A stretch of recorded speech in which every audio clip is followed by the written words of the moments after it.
Hello friends. તો TET ટાટની exam જે છે એને ઢોલ બહુ જોરથી વાગી રહ્યા છે. તો હવે એના માટેનું જે ગાઈડન્સ જોઈએ કે શું આ નવી પદ્ધતિ છે તો એની અંદર કેવી રીતનું રહેશે, શું કરવું જોઈએ. અત્યારે પેલું જે નવી શિક્ષણ નીતિ પ્રમાણે જે એની અંદર જે ચેન્જીસ થયા છે તો એ ચેન્જીસ વિશે બી આપણે વાત કરીશું. પ્લસ શું કરી શકાય છે, કેવી રીતે કરી શકાય છે, શું વાંચવાનું, શું નહીં વાંચવાનું. બીજી વસ્તુ કે સૌથી મોટી વસ્તુ કે શું એન્જિનિયર લોકો આપી શકશે એક્ઝામ કે નહીં આપી શકે. પ્લસ અમારી મેથડ આ છે તો અમે આની અંદર એક્ઝામ આપી શકીશું કે નહીં આપી શકીએ. તો દરેક વસ્તુના સવાલોના જવાબ આપણે અહીંયા મળવાના છે. બીજી વસ્તુ કે ટેટ અને ટાટ માટે તમે લોકો જે પ્રિપરેશન કરી રહ્યા છો તો એ જૂની પદ્ધતિ પ્રમાણે કરી રહ્યા છો કે નવી પદ્ધતિ પ્રમાણે કરી રહ્યા છો, એ પણ એક સવાલ છે. નવી પદ્ધતિમાં શું ચેન્જીસ આવ્યા છે તો એના વિશે તમને થોડું ઓરલી કહું, કારણ કે મારી જોડે ખાલી 40 મિનિટ છે અને ઝૂમમાં તમને ખબર જ છે કે 40 મિનિટ ઇનફ છે. તો જે પણ છે એ હું બોલું એ તમારે ધ્યાનથી સાંભળવાનું છે. પછી હું તમને એક પીપીટી શેર કરી રહ્યો છું તો એ પણ તમને એક્સપ્લેન કરીશ. તો જૂની પદ્ધતિમાં કેવું હતું કે આપણે ખાલી ઓએમઆર મતલબ કે મલ્ટિપલ ચોઇસ ક્વેશ્ચન અગર આપણને આવડતા હોય તો આપણે ગોખી કાઢીએ અને આપણું કામ થઈ જાય.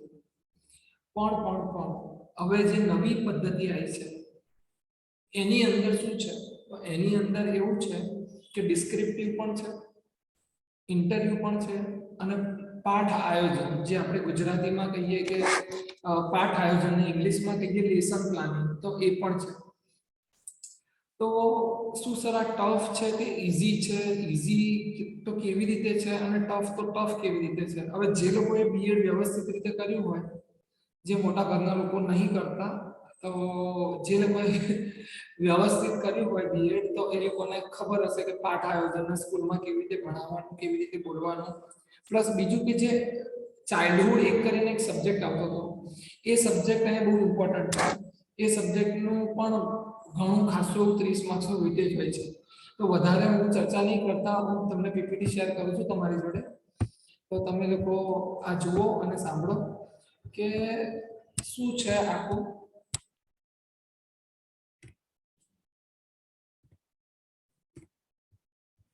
તો આ જે છે સમર્પણ એકેડેમી ગોધરા, જે અત્યારે ક્યાં અવેલેબલ છે તો ગોધરામાં છે. હવે ઓલ્ડ પેપર સ્ટાઇલ શું હતી અને ન્યૂ પેપર સ્ટાઇલ શું છે તો બંને વિશે વાત કરીએ થોડી.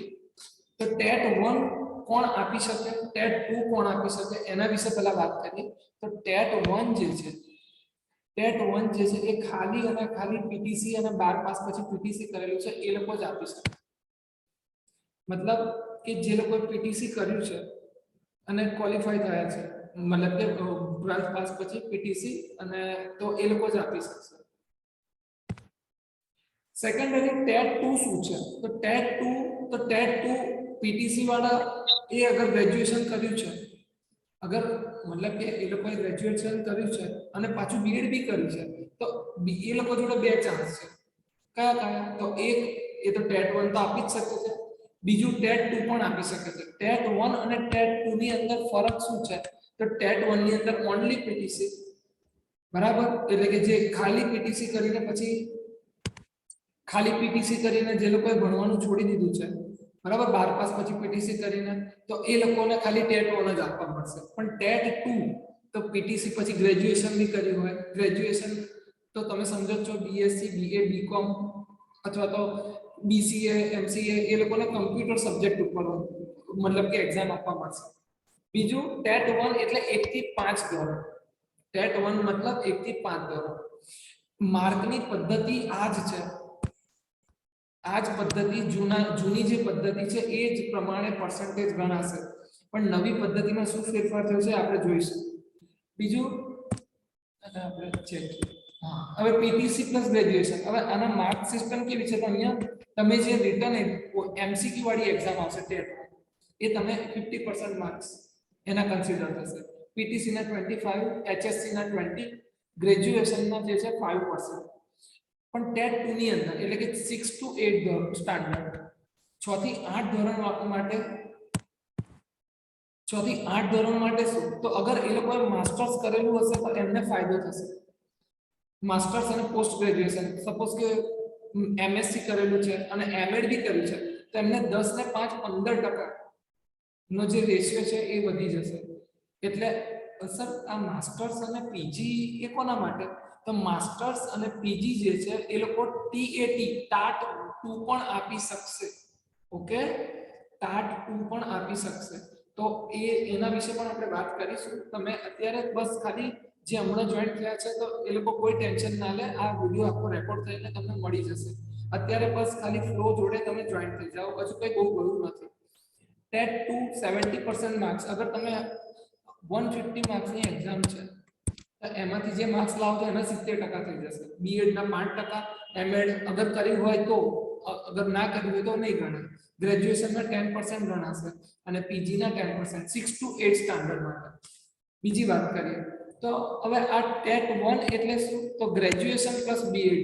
હવે ટીએટી જો પેલું ટીઈટી હતું ટીઈટી ટીચર એલિજિબિલિટી ટેસ્ટ હવે આ જે ટીએટી ટાટ છે હે ને તો આ શાના માટે તો ગ્રેજ્યુએશન પ્લસ બીએડ અને માસ્ટર્સ પ્લસ બીએડ એટલે સપોઝ કે માની લો કે કોઈએ બીએસસી કર્યું પછી એમએસસી કર્યું અને પછી બીએડ કર્યું તો એ લોકો ટાટ 2 આપી શકશે સર આની અંદર કેટલા તો 9 and 10 અને આની અંદર તો 11th and 12 ક્લિયર આટલું સમજણ પડી રહી હોય તો એકવાર ચેટ બોક્સ ની અંદર યસ લખી દો કે યસ सब क्लियर है सब समझ में आ रहा है आवाज वॉइस सब क्लियर है कोई प्रॉब्लम नहीं है हेलो ओके आई होप કે બધું ક્લિયર છે અવાજ ને બધું ક્લિયર આવી રહ્યું છે ને ચેટ બોક્સ માં યસ લખી દો ખાલી એટલે મને ખબર પડે કે ઓકે બધું સમજણ પડી રહી છે નેક્સ્ટ શું છે તો હવે એક્ઝામ પેટર્ન શું છે તો અગર ટીઈટી ટેટ ની વાત કરીએ તો એમાં બે સેક્શન નહીં એક જ સેક્શન હશે સેક્શન 1 150 માર્ક્સ નો હેલો જેટલા પણ જોઈન્ટ છે એ લોકોને અવાજ તો આવી રહ્યું છે वॉइस क्लियर है hello hello hello hello yes ऐसा लिख दो है ना ओके ओके चलो डन अभी चाइल्ड डेवलपमेंट एंड एजुकेशन ये सब्जेक्ट क्या है तो मैं उसको मतलब कि जो इंग्लिश मीडियम वाले हैं उनके लिए ही मैंने पूरा जो ये पीपीटी है इंग्लिश में बनाया है और जो गुजराती मीडियम वाले हैं उनको तो सब समझ में आएगा तो just wait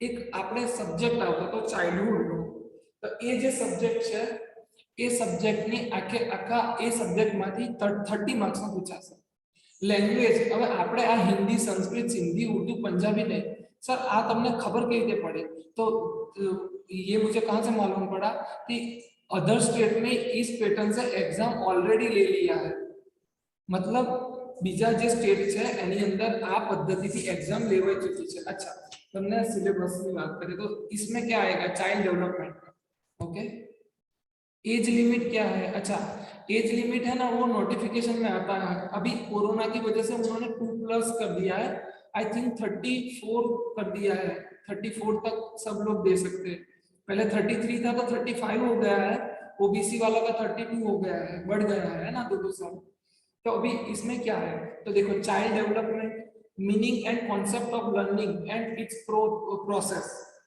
theories of learning and it's implications personality intelligence learning difficulties ऐसे करके मैं आपको ये पूरा टेलीग्राम पे ये पूरा सिलेबस भेज दूंगा ये जो 30 मार्क्स है वो आपको खुद से करने होंगे क्योंकि वो बीएड में आएगा है ना वो बुक वो आप पढ़े आपके पास पढ़ी ही होगी क्योंकि आपने बीएड किया होगा तो मगर ये जो गुजराती है सर मैं इंग्लिश मीडियम में हूँ तो मुझे भी ये एग्जाम गुजराती में लेनी पड़ेगी तो जी हाँ ये जो लैंग्वेज का जो 30 मार्क्स का है वो पूरा गुजराती में ही आएगा और आपका जो मतलब कि रिक्रूटमेंट होगा वो भी गुजराती प्राथमिक शाला में ही होगा क्योंकि इंग्लिश मीडियम की गुजरात में कोई स्कूल नहीं चलती है ना गवर्नमेंट का तो लैंग्वेज ये इंग्लिश के 30 मार्क्स है मैथ्स रीजनिंग 30 मार्क्स जीके के 30 मार्क्स इसमें सेक्शन 2 मतलब कि दूसरी पेपर 2 नहीं आएगा पेपर 1 ही आएगा जो 150 मार्क्स का होगा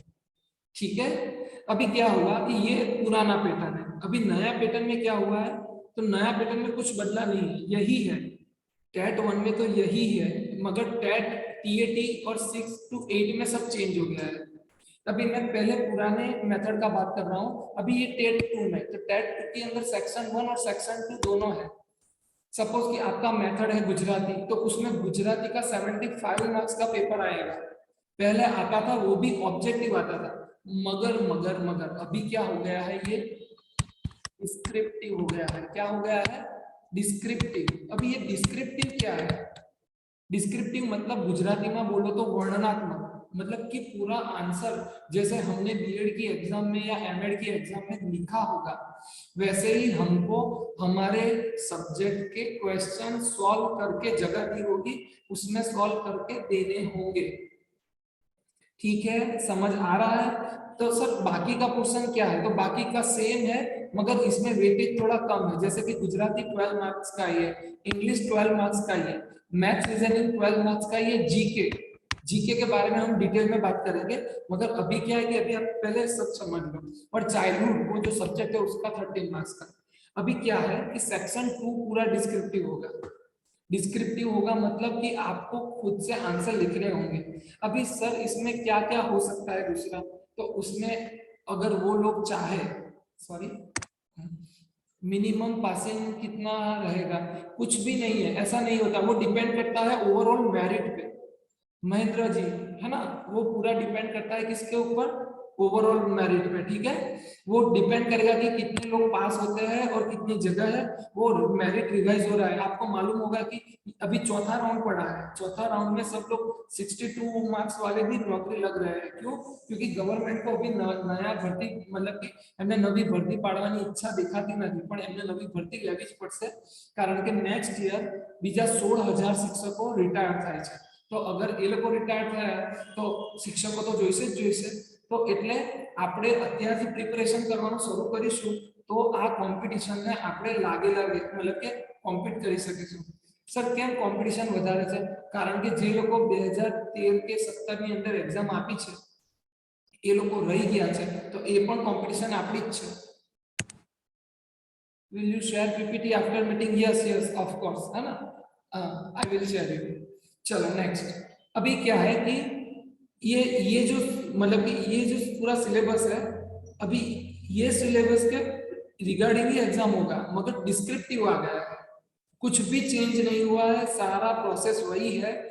पेपर 1 होगा एमसीक्यू वाला, मगर पेपर 2 होगा वो डिस्क्रिप्टिव होगा। अभी यहाँ पे क्या दिक्कत है? तो कोई दिक्कत नहीं है, मगर ये जो टीएटी टाट में है ना, वो ज्यादा दिक्कत है। क्योंकि जो 9th और 10th में, अभी 10वीं का आपने पेपर सबने देखा होगा, 10वीं का पेपर कैसे होता है कि 1 मार्क के क्वेश्चन, 2 मार्क के क्वेश्चन, 3 मार्क्स के क्वेश्चन, 5 मार्क्स के क्वेश्चन, ऐसे सब होंगे। अभी ये जो है, अभी ये मेथड के हिसाब से अगर आप चलोगे, मतलब कि ये 80+20 सब्जेक्ट प्लस मेथड के जो 100 मार्क्स है, इसमें आपकी हालत खराब होने वाली है। पेपर 1 तो सबको इजी लगेगा क्योंकि वो तो कॉमन पेपर है ना। मगर इसमें क्या गेम खेलेगा? जीके खेलेगा। वो जीके कैसे खेलेगा वो भी मैं बताऊंगा। मैथ्स रीजनिंग और जीके ये दोनों बहुत इंपॉर्टेंट सब्जेक्ट्स है, क्योंकि लैंग्वेज में तो सब लोग कवर कर लेंगे। लैंग्वेज में कैसे सब कवर कर लेंगे? क्योंकि उसका मटेरियल अवेलेबल है, सारे क्लासेस वाले प्री मेंस या एक ही एग्जाम होगा। ये प्रीलिम की बात कर रहा हूँ, उसके बाद मेंस नहीं आएगा। ये प्री और प्रीलिम में ही मेंस है, मतलब कि प्रीलिम्स में ही रिटर्न है, यही तो है ना। इसमें ही अगर आप एक ही दिन को आपको 2 पेपर देने हैं, सेक्शन 1 और सेक्शन 2। सेक्शन 2 में क्या होगा? डिस्क्रिप्टिव होगा। जैसे अब तक के कैसा था, 150 मार्क्स का पहला पेपर, 150, तो ये हो गया 75 मार्क्स का पहला पेपर, और ये 100 मार्क्स का हो जाएगा। सर ये हो गया 70 30 30 60 125, और ये 100 है ना, और ये 30 सॉरी 250, टोटल 250 हुआ। हाँ, और ये जो 100 मार्क्स का होगा वो डिस्क्रिप्टिव आएगा। ठीक, तो 150 का ओएमआर वाला और 100 मार्क्स का डिस्क्रिप्टिव। तो अभी नेक्स्ट हम आगे जाते हैं, टेट 2 11th एंड 12th। अभी ये जो 11th 12th है वो कौन देगा? तो वो तो जिसने मास्टर्स किया होगा वही दे पाएगा। જેમણે માસ્ટર કર્યું છે એ લોકો જ આપી શકશે। તો આપણે તો માસ્ટર્સ કર્યું નથી, તો અગર કોઈએ માસ્ટર્સ કર્યું હોય તો આપણે હું એનું એક્સપ્લેન કરું, અધરવાઇઝ આપણે રહેવા દો। है कोई मास्टर्स किया हुआ जिन्होंने एमएससी किया हो या फिर कुछ और? अच्छा, एमएससी करके बीएड किया है आपने, ठीक है चलो। तो अभी एमएससी करके बीएड किया है तो उनको क्या होगा, तो जो 5% जो मार्क्स है ना वो भी एडिंग होंगे, और उनके वो 11-12 का टेट 2 भी दे सकते हैं, टेट 1 भी दे सकते हैं। वो पीटीसी के अलावा सारा, मतलब कि टेट 1 के अलावा वो सारा टेट 2, टीएटी टाट 1 और टाट 2 तीनों आप दे सकते हो, ठीक है, आप तीनों दे सकते हो। अभी उसमें क्या होगा, तो सेम वही प्रोसेस जो टेट टीएटी टेट 1 में था वही का वही सारा डिस्क्रिप्टिव होगा, मगर उसका थोड़ा लेवल अप होगा।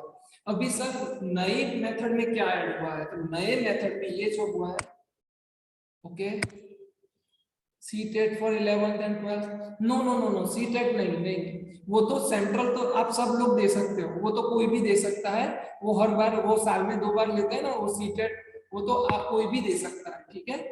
अगर आपने मास्टर्स किया है तो उसके एग्जामिनेशन आएगी, वो अगर दोगे तो आपको वो फेलोशिप मिलेगा, है ना, ठीक है, वो तो सब लोग दे सकते हैं जितने भी मास्टर्स। ये प्रॉपर गुजरात के लिए है, ठीक है, ये आप गुजरात बोर्ड માટે એટલે કે ગુજરાતની પ્રાથમિક શાળા માધ્યમિક શાળા ગવર્નમેન્ટ શાળામાં નોકરી લેવી હોય તો એના માટે ન્યૂ પેટર્ન શું છે, તો ડિસ્ક્રિપ્ટિવ, ઇન્ટરવ્યુ અને ડેમો ક્લાસ। ડિસ્ક્રિપ્ટિવ એટલે શું, તો હું તમને થોડાક એક બે સવાલો હું એવું કહું કે નવી શિક્ષણ નીતિ વિશે તમારા विचार प्रकट करो, लाभ અને अलाभ, मतलब कि नई एजुकेशन सिस्टम के एडवांटेजेस और डिसएडवांटेजेस आप बताएं, ठीक है। तो अभी उसमें आंसर कैसे लिखने हैं, वैलिड, वैलिड कितने साल तक रहेगा, वो अभी तक मतलब सी टेट का पूछ रहे हो या ये टेट स्कोर पूछ रहे हो, अगर ये टेट स्कोर पूछ रहे हो, अगर ये टेट स्कोर पूछ रहे हो तो ये टेट स्कोर डिपेंड करता है कि गवर्नमेंट कितने टाइम में, मतलब कि जैसे पुराना जो 2017 वाला अभी तक टेट स्कोर वैलिड है, तो उसके लिए भी लोगों ने केस किया हुआ है कि भाई इतना थोड़ा होता है, इतना एक ही एग्जाम पे आप 4-4 साल तक मतलब कि क्या करते हैं, रिक्रूटमेंट लेते जा रहे हो, तो अभी उसका उसके बारे में कोई क्लैरिफिकेशन नहीं किया है, मगर कम से कम 2 साल तक रहेगा मेरे हिसाब से, ठीक है। मुझे लगता है तब तक वो 2 साल तक रखना चाहिए, क्योंकि बहुत मेहनत से ये एग्जाम पास होती है, ऐसे ही थोड़ी होती है भाई, ठीक है। तो जो ये जो डिस्क्रिप्टिव है, तो अभी वो क्या आएगा, वो ऑफिशियल नोटिफिकेशन आएगा ना, उसमें सब लिखा हुआ होगा कि ये स्कोर कितने तक वैलिड होगा, ये सब। अभी डिस्क्रिप्टिव में क्या था, वो मैंने जो क्वेश्चन था वो आप सुनो कि न्यू एजुकेशन पॉलिसी के एडवांटेजेस और डिसएडवांटेजेस बताइए। अभी न्यू एजुकेशन पॉलिसीज पहले आपने पढ़ी हुई होनी चाहिए कि वो कौन लाया था, तो के कस्तूरी रंगून लाया था, तो वहीं से हमको शुरू करना है, हमको कैसे आंसर लिखना है, वो सब सारी चीजें ऐसे एरो करके सब लिखना है ना, वो हाशिए में नहीं लिखना है, वो जो अपना आता है वो हाशिया में नहीं लिखवाना, उसका आंसर के सारे पॉइंट्स करके लिखने हैं। कुछ कुछ आंसर होंगे उसमें सिर्फ डिफरेंस करके, मतलब कि तफावत करके लिखना है, तो उससे क्या होगा कि पेपर चेकर को ज्यादा दिक्कत नहीं होनी चाहिए। जैसे हम 10th में पढ़ते थे ना, जैसे सर बोलते थे कि ऐसे ऐसे लिखने का, थोड़ा लिखा हो मगर अच्छे से लिखा होना चाहिए, तो वो पेपर कैसे लिखने का, उसको कैसे अट्रैक्टिव बनाने का, उसमें कौन से मतलब कि पॉइंट्स होने चाहिए, वो सारी चीज। अभी इंटरव्यू में क्या पूछेंगे, इंटरव्यू टोटल का पूरा क्या होगा, पर्सनालिटी टेस्ट होगा। पर्सनालिटी टेस्ट माने कि आपका बॉडी लैंग्वेज से लेके आप क्लास कंट्रोल कर सकते हो या नहीं, आपकी आप कितने कन्विंसिंग हो, आप बच्चे को कितना अच्छे से समझा सकते हो, उसके रिगार्डिंग आपका इंटरव्यू टेस्ट पूरा रहेगा, वो पर्सनालिटी टेस्ट रहता है, बराबर। और डेमो क्लास जो हम सब ने किया था बीएड में, जो इंटर्नशिप बोलते हैं ना, वो सब इंटर्नशिप की थी, वही डेमो क्लास है। वो डेमो क्लास मतलब कि लेसन, पाठ आयोजन बोलते हैं उसको। पाठ आयोजन कैसे, पाठ आयोजन में आपका पूरा जो मेथड सिमुलेशन और वो जो मेथड सब पढ़े हो, वही मेथड से आपको माइक्रो टीचिंग, और शायद वो लोग बोले कि फुल क्लास दे दो 20 मिनट का, तो वो भी हमको रेडी रहना पड़ेगा, तो उसका भी हमको ध्यान रखना है। उसके लिए क्या है, तो आपका थोड़ा बीएड का थोड़ा नॉलेज चाहिए होगा। अभी मैंने जीके के बारे में कुछ बात नहीं की, जीके के बारे में बात करते हैं, तो पहले एक स्लाइड ऐड कर देता हूँ। जीके के बारे में आपको बताता हूँ थोड़ा। जीके जनरल नॉलेज, क्योंकि ये जो 30 मार्क्स का होता है उसका कोई बाउंड्री नहीं है, वो कहीं से भी पूछ सकते हैं। तो क्या क्या पूछेंगे? तो पहले तो आपको गुजरात का जियोग्राफी मालूम होना चाहिए।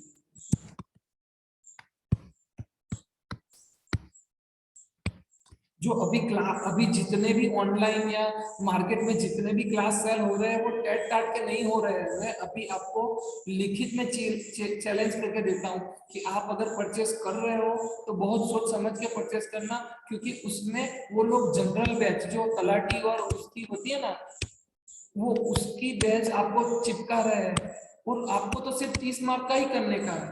अभी 30 मार्क्स में आप वो लोग तो पूरा पेपर ही होता है 100 मार्क्स का, तो वो आप ध्यान से रहना, क्योंकि मैं खुद कॉम्पिटिटिव एग्जाम्स के क्लास चलाता हूँ तो उसका सिलेबस और टेट टाट का पूरा बैच वो लोग सब साथ में ही चलाते हैं, इंक्लूडिंग मी, मैं भी साथ में चलाता हूँ। मगर उतना डीप में आपको नहीं पढ़ना है। आपको सिर्फ अगर आपकी मेथड, मानो कि आप पीटीसी में हो तो 1 to 5 का बुक, मतलब कि एसएस का बुक, एनवायरमेंट का बुक, साइंस का बुक, जो भी आता है वही करना है आपको। अच्छा, और सर दूसरा क्या करना है इसमें जो 6 to 8 में, तो 6 to 8 के अंदर बहुत सारा काम है। 6 to 8 के अंदर आपको बहुत सारा काम करना पड़ेगा, क्योंकि इसमें मैथ्स और रीजनिंग जो है वो आपके काम का नहीं है। मतलब कि आपके काम का मतलब कि आप जैसा समझ रहे हो वैसा नहीं। बैंकिंग वाला आता है, कौन सा आता है? बैंकिंग टाइप आएगा। मतलब कि बैंकिंग टाइप हमारे स्कूल में जो हम बच्चों को पढ़ाते हैं वैसा मैथ्स नहीं आएगा, वैसा रीजनिंग भी नहीं आएगा। थोड़ा कॉम्पिटिटिव एग्जाम के टाइप का मैथ्स और रीजनिंग आएगा, तो उसके लिए भी हमको पढ़ना पड़ेगा।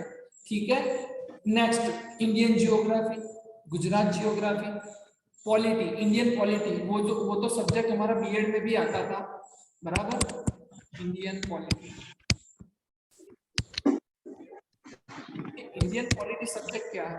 तो इंडियन पॉलिटी मतलब कि जो भारत का बंधारण है वो पूरे का पूरा आएगा, उसमें से 2-3 मार्क्स के होंगे। फिर कंप्यूटर होगा, थोड़ा थोड़ा कंप्यूटर होगा, फिर थोड़ा करंट अफेयर्स होगा। करंट अफेयर्स हमारा मतलब कि टेट टाट में सब बेसिक लेवल पे पूछते हैं, तो उतना करंट अफेयर्स जितना वो तलाटी, जूनियर क्लर्क और जीपीएससी क्लास 1-2 के लेवल का नहीं होगा, है ना। तो वो थोड़ा करंट अफेयर्स बेसिक होगा, जैसे कि अभी कॉमनवेल्थ गेम है वो कहाँ पे होने वाला है, तो बर्मिंघम में होने वाला है ना, तो वैसे ही सब सारे क्वेश्चन होंगे। ठीक है, अभी ये समर्पण एकेडमी, ठीक है, ये आप अगर चाहो, अगर कंपलसरी किसी के लिए भी नहीं है, ये बैच जो है 18 तारीख से ऑनलाइन शुरू होने वाले हैं। ऑनलाइन सर कैसे करेंगे? तो ऑनलाइन आपको जूम का लिंक भेज दिया जाएगा, आपको फीस ऑनलाइन पे करना रहेगा। सभी क्लास लाइव क्लास रहेंगे, जैसे अभी हम लाइव इंटरेक्शन कर रहे हैं वैसे ही रहेंगे। कोई रिकॉर्डेड क्लास नहीं है, क्योंकि लोग रिकॉर्डेड क्लास बेचते हैं, वो 1500-2000 रुपए में बेचते हैं, मगर कोई हराम बराबर पूरा क्लास नहीं करता, क्योंकि उसमें 60-70 लेक्चर्स रहते हैं और आप कल देखेंगे ऐसा करके पूरा टाइम बिगाड़ते रहते हो। इसलिए ये मैंने रिकॉर्डेड बैच नहीं रखा है, ये लाइव बैचेस रखा है। इसमें क्या क्या होगा, तो आपका डिस्क्रिप्टिव भी होगा और इंटरव्यू और पाठ आयोजन का जो प्रोसेस है वो जो अभी नई मेथड के हिसाब से, उस हिसाब से ही चलेगा। जीके की मैंने बात ऑलरेडी कर ली है कि वो 30 मार्क्स अगर आप वही डिफरेंस करेंगे, क्योंकि बाकी का सब तो सबको आने ही वाला है। जीके और मैथ्स रीजनिंग ही आपका और दूसरों का मेरिट। देखो इसलिए मैंने यहाँ पे लिखा है ओनली फॉर टेट टाट examination, not for class 3 examination. अभी जितने भी गांधीनगर के क्लास है या जितने भी है, मैं किसी का नाम नहीं लेना चाहूंगा, वो सारे के सारे आपको क्लास 3 का ही कोर्स चिपका रहे हैं और डबल फी लेके। तो आप उस मतलब की लालच में मत आना, क्योंकि क्लास 3 आपका प्रिपरेशन वो एम है ही नहीं, तो फिर आप उसमें जाना ही मतलब उसका करने की जरूरत ही नहीं है। रेगुलर टेस्ट इन एप्लीकेशन, तो रेगुलर हमारे ऑफलाइन क्लासेस में भी एवरी सैटरडे टेस्ट होता है, कल भी टेस्ट है। तो और एवरी वेडनेसडे को, अभी तलाटी का बैच खत्म हुआ है तो हफ्ते में 2 बार, आपका भी बैच खत्म होगा तो आपका भी हफ्ते में 2 बार टेस्ट फुल रहेगा। जो अभी मेथड है मतलब कि एमसीक्यू वाला और डिस्क्रिप्शन दोनों। टीचिंग लेसन में क्या करना है क्या नहीं करना है, जब आप ऑनलाइन यहाँ पे आप दोगे आप दोगे तो मैं आप हम आप में मतलब कि जो नेगेटिव पॉइंट्स होंगे तो वो हम आपको बताएंगे कि ये ऐसे नहीं करना है, ये ऐसे करना है, इसमें ये नहीं करना है, ये करना है, इसमें ये ऐड कर सकते हो आप और उसको ज्यादा बेटर कर सकते हो। जैसे कि सबसे पहले ड्रेसिंग आता है, तो ड्रेसिंग कैसे हम बेहतर करेंगे, ड्रेसिंग से ही सबसे पहले, मानो या ना मानो, अभी भी ये हम एनालॉग वर्ल्ड में जी रहे हैं, तो वो लोग कपड़ों से ही जज करते हैं। अगर अभी ये जो सेमिनार है, अगर मैंने यहाँ पे टी शर्ट पहन के बैठा होता तो आप सीरियसली नहीं लेते, मगर वही अभी शर्ट पहन के बोल रहा हूँ तो सब लोग ले रहे हैं, मगर मैं भी आपके जितना ही हूँ, है ना। मगर क्या है कि मैं पिछले 5 साढ़े 5 साल से पढ़ा रहा हूँ, तो इसकी वजह से ये सब मुझे मालूम है। बच्चे आपको सीरियसली कब लेंगे, जब आपका मतलब कि फॉर्मल ड्रेसिंग होगा तभी, नहीं तो वो लोग नहीं लेंगे। उसमें उनको ऐसा लगेगा कि आप और उनमें कोई फर्क नहीं है। ठीक है, ऑनलाइन बैच जो स्टार्ट हो रही है 9:30 से 10:30, अभी आपके जो क्वेश्चन हो आप फटाफट आप बोल सकते हो, जितने भी आप चैट बॉक्स में मैसेज कीजिए, मैं आपके 1 बाय 1 क्वेश्चन सब आपके डाउट सॉल्व कर दूंगा। डेमो क्लास रहेगा आपको ऑनलाइन में 2 दिन, 18, 19 और 20, 3 दिन तक आप ऑनलाइन क्लास फ्री में पढ़ सकते हो। ठीक है, आप हमारा हर एक क्लास रहेगा 40 मिनट्स का। ठीक है, आप क्वेश्चन प्लीज चैट बॉक्स में लिखिए, मैं आपको रिप्लाई दे रहा हूँ। ओके, अनम्यूट करो, हाँ प्लीज प्लीज करो अनम्यूट। आई थी हेलो, क्या? मेरी आवाज आ रही है अभी? हाँ आ रही है, धीरू बोलो। हाँ ओके, एक्चुअली पूछना ये था कि मैं सेंट्रल के लिए बहुत ट्राई करता हूँ। Actually I am working in government of Gujarat department of science and technology. Okay और जस्ट मेरा अभी यहीं से मेरा बीएड कंप्लीट हुआ है ओके कामेश्वर कॉलेज से। तो सीटेट का टारगेट मेरा ज्यादा रहता है, specially class 11th and 12th biology subject. तो बराबर। उसके रिगार्डिंग थोड़ा आइडियाज वगैरह रहते हैं, उसके न्यूज़ वगैरह ज़्यादा मिलते नहीं है। तो उसके अंदर भी सीटेट की कोई स्पेशल, जैसे यहाँ गुजरात गवर्नमेंट में तो होता है टैट 2 वगैरह देनी पड़ती है, हाँ एक्चुअली क्या है, तो बट सीटेट में कोई होता है ऐसा? सीटेट में कोई प्रॉपर क्लास नहीं चलाते, क्यों? क्योंकि वो क्या है कि उसमें इतना मार्क्स नहीं मिलता ना, तो सीटेट का हम्म। एग्जाम आता है, मैं उसका आपको डिटेलिंग पूरा पीडीएफ कर दूंगा। आप टेलीग्राम मेरा चैनल है, उसको ज्वाइन कर लेना। उसमें सीटेट का जी 2 बार साल में 2 बार नोटिफिकेशन आता जी। है ना। तो उसका सिलेबस अगर आपको अच्छा। सीखना होगा तो मैं आपको बुक्स और वो सब पूरा आपको भेज दूंगा, है ना, कि ये आप खरीद लेना जी और जी ठीक। इसको फॉलो कर देना। ठीक है। जी जी। और मोस्टली यहाँ पे गुजरात के अंदर जो स्कूल चलती है, स्पेशली सेंट्रल गवर्नमेंट की, जैसे जेएनवी है, स्पेशली हाँ, जहाँ से मैं पढ़ा जवाहर हुआ हूँ, नवोदय का तो अभी उसका आइडिया मुझे। रिक्रूटमेंट हुआ था। हाँ, हाँ, उसका मैंने फॉर्म भरा है। और उसके अलावा केवी है, केंद्रीय विद्यालय है, केंद्रीय सैनिक स्कूल वगैरह विद्यालय। कुछ होती है, जहाँ पे भी सीटेट के थ्रू या लिया लिया जाता हो वगैरह वगैरह। बट जेएनवी का भी रिसेंटली मैंने जो फॉर्म भरा है 11th 12th बायोलॉजी का, वहाँ पे कोई ऐसा स्पेशल एग्जाम का कोई स्पेशल कॉलम नहीं खुला था। जैसे मैं 11th 12th science subject select कर रहा था, तो वहाँ पे सीटेट जो रिसेंटली ली गई थी हाँ 10th स्टैंडर्ड तक की, उसका मांग रहे थे मार्क्स वगैरह। बट मैंने 11th 12th बायोलॉजी सिलेक्ट किया, तो वहाँ पे ऐसा कुछ कॉलम खुला नहीं था। तो वो प्रॉब्लम वाली बात तो नहीं है ना? नहीं नहीं, कोई प्रॉब्लम वाली बात नहीं। अगर आपका 11th 12th में आपने डाला है और कुछ भी नहीं आ रहा है तो फिर आपको हम्म। 10th का ही स्कोर डालना पड़ेगा ना, जी, है एक्चुअली ना। क्या था, तो कोई 10th से लेके दिक्कत 10th वाली से बात लेके नहीं है। ठीक है। 10th 12th और उसके बाद बीएससी एमएससी एंड बीएड यहाँ तक का मुझे रिजल्ट मांगा गया, बाकी और कोई एग्जाम का मांगा ही नहीं गया है। नहीं सो आई हाँ, वाज लिटिल बिट नहीं होता वरीड नहीं है, अबाउट दैट कि उनको वही चाहिए, हम्म। उनको वही चाहिए। जी जी ठीक है, मुझे लगा स्पेशल एग्जाम होगी उसकी और उसका कोई मार्किंग वगैरह चाहिए वो होगा, जो क्या है कि कॉलम आया ही नहीं था। उसमें से शॉर्ट लिस्ट कर देंगे, उसमें से आपको जी। शॉर्ट लिस्ट कर देंगे वो लोग। अगर अगर ज्यादा कैंडिडेट हुए होंगे ना तो भी तभी एग्जाम लेंगे वो, नहीं तो नहीं लेंगे। जी जी okay then, thank you. Okay, ठीक है, तो और कोई डाउट हो तो आप बोलो, अदरवाइज हम ये सेशन है जो खत्म करते हैं। बराबर। इंग्लिश मीडियम में कॉलेज में लेक्चरशिप के लिए कौन सी एग्जाम क्लियर करनी होगी? इंग्लिश मीडियम, एक्चुअली गवर्नमेंट का कोई इंग्लिश मीडियम स्कूल ही नहीं है, तश्मिया। ठीक है, आपको गुजराती मीडियम में ही पढ़ाना होगा। तो इसके लिए अगर आप इंग्लिश मीडियम में भी है फिर भी आपको गुजराती मीडियम में ही पढ़ना पड़ेगा, है ना। वो पढ़ाना पड़ेगा और पढ़ना भी पड़ेगा खुद ये Actually, exam. she just talked about lectureship in college, especially in English medium. अच्छा, कॉलेज में लेक्चरशिप के लिए कौन सी एग्जाम, तो मतलब इंग्लिश में? हाँ उसके लिए तो आप, नेट नेट वगैरह होती है, नेट एग्जाम, नेशनल एलिजिबिलिटी अच्छा, टेस्ट मुझे वगैरह लगा होती कि है। ये टेट के रिगार्डिंग पूछ रहे हैं। ठीक है, ठीक है। नहीं नहीं, हाँ, तो वो वो उसका तो कॉलेज नेट में आता है, नेट नेट, हाँ। नेट एग्जाम आती है, यूजीसी एंड सीएसआर नेट हाँ, वो आती है। वो भी साल में 2 बार आती है, वो भी। हाँ वो भी 2 बार, बट अभी वो एक रिसेंटली जनवरी 3 में साल से और एक प्रॉब्लम हो रहा शायद है। जुलाई अगस्त में अभी आएगा। हम्म। ठीक है, हम्म। तो हेलो आई होप कि सब क्लियर हो गया होगा। हेलो। हाँ जी, बोलिए। और गवर्नमेंट एग्जाम की जो आपने बात की मुझसे, तो हम्म। इंग्लिश मीडियम में गवर्नमेंट स्कूल नहीं, आप ऐसा कहना चाहते हो? हाँ जी, गुजराती प्राथमिक शाला के लिए ही है ये, माध्यमिक और उसके लिए। वो तो इंग्लिश इंग्लिश मीडियम में मीडियम, आप होता ही इंग्लिश नहीं में है। इंग्लिश मीडियम में नहीं पढ़ाओगे, आप गुजराती मीडियम में ही पढ़ाओगे, क्योंकि ये जो पूरा भर्ती है ना। मुझे मैं हली सॉरी, आपका आवाज कट। हाँ जी, बोलिए। मुझे गुजराती आता नहीं। हाँ, तो आपको थोड़ा सीखना पड़ेगा, क्योंकि इसमें या तो फिर आप ऐसा कर सकते हो, अगर आपने बीएड किया है तो फिर आप सीबीएसई के लिए जा सकते हो, है ना। ये नेट और मतलब कि जो सर ने बोला ना, वैसे सी टेट के लिए। CTET exam CTET central teacher eligibility test. हाँ, क्योंकि अभी क्या है कि मैंने गूगल पे सर्च किया, तो एमपी में नई एग्जामिनेशन की जो ये पॉलिसी है ना, ये जो नई एजुकेशन सिस्टम, उसके हिसाब से उन लोगों ने एग्जाम ले लिया। सबको अलग अलग, सभी मेथड के अलग अलग डेट से, तो उन लोगों का एग्जाम हो गया है। ठीक है, तो अभी गुजरात में अभी लेने वाले हैं, तो वो लोग मुझे लगता ही है कि नई एजुकेशन सिस्टम ही लागू करेंगे, है ना। एंड जो ग्रांटेड स्कूल्स होते हैं वो भी इंग्लिश गुजराती मीडियम की, मीडियम में अगर होती है। हाँ, वो भी गुजराती नहीं मीडियम में इंग्लिश होती है। की एग्जाम, सॉरी, आपकी आवाज बहुत रुक रुक के आ रही है।